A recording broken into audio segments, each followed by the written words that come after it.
I think Winston Churchill would be quite an entertaining chap to sit down and have dinner with. He just epitomises that sort of resilient British spirit that was particularly sort of portrayed during his speeches in World War II. And he's just quite an enjoyable character. I think I'd have dinner with Benjamin Franklin. And I know that sounds like a weird answer, but he lived at a really interesting time. And he's a world traveler, went as an ambassador to France.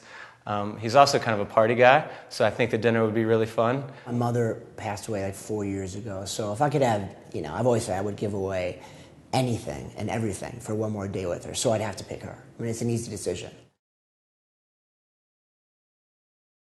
I think it would be a lot of fun to be a musician. I think a lot of people probably say that, but I can't sing, I can't play an instrument, and so it's basically the antithesis of anything I can do, so it would definitely be that. I think my dream job would be maybe being an ambassador, traveling around the world and seeing all the different things and working as kind of an advocate for our country, and then also trying to help other countries in some form or another. Just seems like the best job around. I would absolutely be a forensic scientist, and I'd work for the FBI, and I'd be a secret agent, and I would absolutely dive headfirst into every case I had and have the best time doing it.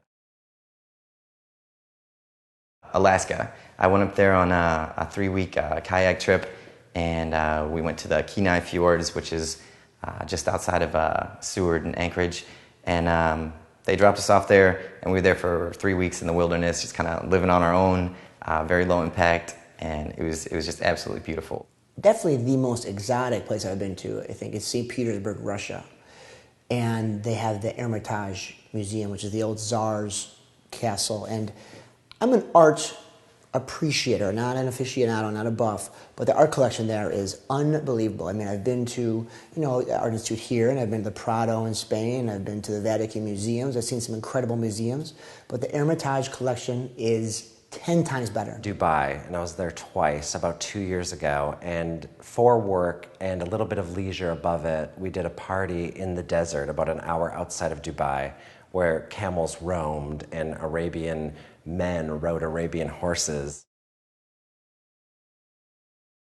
I'm afraid of letting down my family and just not supporting my family. I feel like, if I disappoint them, I definitely disappointed myself. My parents live in the suburb of Chicago, and I'm very close to them. But in a couple of years, they're going to move back to Japan for the rest of their life. And I'm afraid of not being there to take care of them. And flying in heights, definitely don't like flying. When you're up in the air and you hit that turbulence, I mean, I just get real shaky, real nervous. I don't like that feeling of being completely out of control and being up in the air where humans were clearly not meant to go. I'm probably most afraid of monkeys. I recently took a trip to the Caribbean, and they had monkeys that were on these men's shoulders, and as you walk by, they'd put it on your shoulder and try to get you to pay to get it off. It was really terrifying. They had little man hands, and it was just really scary. Deal breaker number 1, do not be late. That is the first thing I tell everybody. I cannot stand people being late. I'm very busy schedule. Everyone's got a busy schedule. Respect my time. I'll respect your time. Don't show up late. I can't stand it. It drives me bananas. Smoking's a deal breaker. And just, I guess being self-involved is kind of one of those things. There's a whole world out there and all these different people, and just not being aware of what's going on around you just kind of, that's a deal breaker. It throws me off. I think someone who isn't willing to laugh at themselves, isn't willing to try new foods. I really enjoy going out to eat and going out in the city.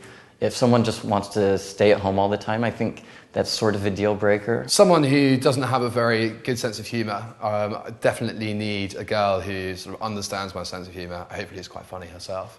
Apart from that, I think a girl who's slightly too reliant on me in social settings.